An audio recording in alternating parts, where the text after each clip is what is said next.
दोस्तों नमस्कार। मैं हेमंत मलिक अपने channel gardening tips by Hemant Malik पर आपका एक बार से स्वागत करता हूं। दोस्तों ये जो आप जो पौधे देख रहे हैं ना, देख रहे हैं कितने हरे भरे बने हुए हैं। अगर आज से पहले की बात करें तो जीवन जीने के लिए तीन चीज़ों की आवश्यकता पड़ती थी: रोटी, कपड़ा और मकान। लेकिन अगर आज बात करें तो इसमें एक चीज़ और जुड़ गई है, वो है स्वच्छ हवा, यानी कि ऑक्सीजन वाली हवा, साफ हवा, जिसको हम सांस लें और निरोगी बने रहें। तो लेकिन शहरों में सबसे बड़ी समस्या यही है कि बढ़ते हुए प्रदूषण के कारण स्वच्छ हवा का बहुत कमी होती जा रही है। तो उसके लिए अगर हम अपने घरों में ग्रीनरी करें, पेड़ पौधे लगाएं जिससे थोड़ी सी ऑक्सीजन बढ़े। लेकिन चूंकि हम लोग अर्बन एरिया में रहने वाले लोग हैं, यानी कि जहाँ पर जगह कम होती है और पेड़ पौधे लगाना एक समस्या होती है, खुली जगह नहीं होती है, तो उसके लिए हम लोग गमले में पौधे लगाते हैं और गमलों में ही अपने घर में हरियाली रखकर स्वच्छ हवा का बढ़ाव बना लेते हैं, यानी कि ऑक्सीजन वाली एयर को बढ़ा लेते हैं। लेकिन सबसे बड़ी समस्या क्या होती है कि गमलों में लगे हुए पौधे जो है वो ग्रो नहीं करते हैं और वो पौधे मरते रहते हैं। बहुत सारे लोगों को यही नहीं पता होता कि जब गमले की मिट्टी तैयार कर रहे हैं तो किस प्रकार की मिट्टी तैयार करें, किस प्रकार से उस पौधे को न्यूट्रिशन दें। क्योंकि किसी भी पौधे के ग्रोथ के लिए तीन चीज़ें ज़रूरी होती हैं कि एक तो उसकी मिट्टी कैसी है, मिट्टी में एलिमेंट ऐसे जिससे उसको ताकत मिले, और मिट्टी वेल ड्रेन हो, यानी कि चिकनी मिट्टी ना हो। शहरों में ज़्यादातर चिकनी मिट्टी पाई जाती है, तो चिकनी मिट्टी का प्रभाव किस प्रकार से कम करें। तो इसी प्रकार की एक वीडियो मैं आपके साथ शेयर कर रहा हूँ, जिसमें आज आपको बताऊंगा आपको किस प्रकार से अपने गमलों के लिए मिट्टी बनानी है, किस प्रकार की मिट्टी तैयार करने के बाद आप भी अपने घर में इसी प्रकार की हरियाली कर सकते हैं जिस प्रकार की हरियाली मैंने करी हुई है।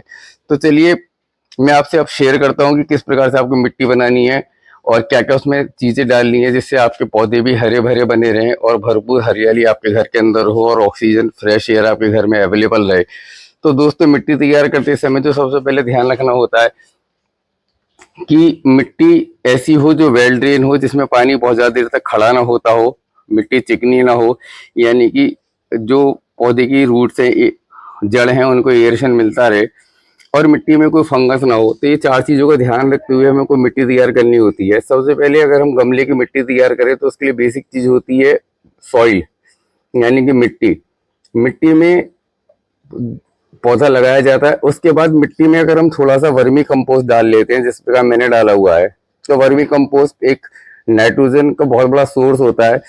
प्लस नाइट्रोजन से क्या होता है, पौधे में क्लोरोफिल बढ़ता है, फोटोसिंथेसिस की प्रक्रिया फास्ट होती है और पौधा हरा भरा बना रहता है, पत्तियां ढेर सारी होती हैं।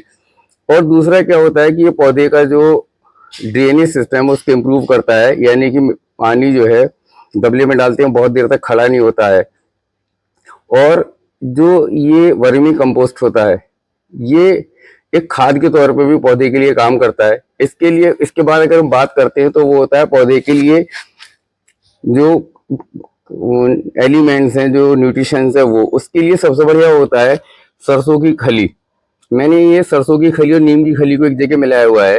नीम की खली मिलाने से क्या होता है, जो मिट्टी में छोटे मोटे फंगस या कीड़े होते हैं वो मर जाते हैं और पौधे पर कोई फंगस अटैक नहीं होता है नीम की खली होने से। और सरसों की खली डालने से पौधे पे भरपूर पत्तियां आती हैं। अगर फल वाला पौधा है तो फल आते हैं, फूल वाला पौधा है तो फूल आते हैं। तो सरसों की खली, नीम की खली को एक मुट्ठी आप थोड़ा सा ले लें। इसके बाद जो सबसे महत्वपूर्ण तत्व है वो है, ये मैंने इसमें एक चम्मच एप्सम साल्ट लिया है। एप्सम साल्ट एक मैग्नीज और मैग्नीशियम का बहुत बड़ा सोर्स होता है और इसको आप चाहें तो पानी में घोल कर डाल दें। एप्सम साल्ट के बारे में मैं आपके साथ एक अलग से सेपरेट एक वीडियो शेयर कर दूंगा कि एप्सम साल्ट का किस प्रकार से हमें इस्तेमाल करना चाहिए। फिलहाल एप्सम साल्ट डालने से पौधे के जो मिट्टी में न्यूट्रिएंट्स होते हैं उसको जड़ों के द्वारा ये मिट्टी में से लेकर तने में पहुंचाता है और तना मजबूत होता है, पौधा वेल ग्रो करता है। तो इस प्रकार से आप अपने पौधे की मिट्टी तैयार करें। इन सब चीज मैंने तो अलग अलग रख के आपको दिखाया कि क्या क्या सामान लेना होता है। इस सारे सामान को आप बहुत अच्छी तरीके से एक साथ मिला लें और पौधे को ऐसी मिट्टी में लगा लें।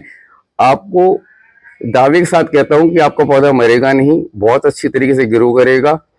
आप इस प्रकार से मिट्टी बनाइए और अपने घर में पौधों को लगाइए। तो ये थी आज की वीडियो कि किस प्रकार से आप गमले की मिट्टी तैयार करें जिससे आपके घर में भी ढेर सारी हरियाली बनी रहे। आशा करता हूँ ये जानकारी शायद आपके लिए बहुत काम की होगी। अगर आप मेरे चैनल पर मेरी वीडियो पहली बार देख रहे हैं और आपने मेरे चैनल को अभी तक सब्सक्राइब नहीं किया है तो मेरे चैनल को सब्सक्राइब कर लें, बेल आइकन को ऑन कर लें। वीडियो अच्छी लगी दोस्तों के साथ शेयर करें और दोस्तों एक आपसे रिक्वेस्ट की, आप लाइक का बटन दबाते हैं, बहुत कंजूसी करते हैं। लाइक का बटन दबाएं, चैनल को सब्सक्राइब करें। आज के लिए इतना ही, मिलता हूं फिर किसी अगली वीडियो में। तब तक खुश रहिए, स्वस्थ रहिए, गार्डनिंग करते रहिए। Thanks for watching, bye, good day.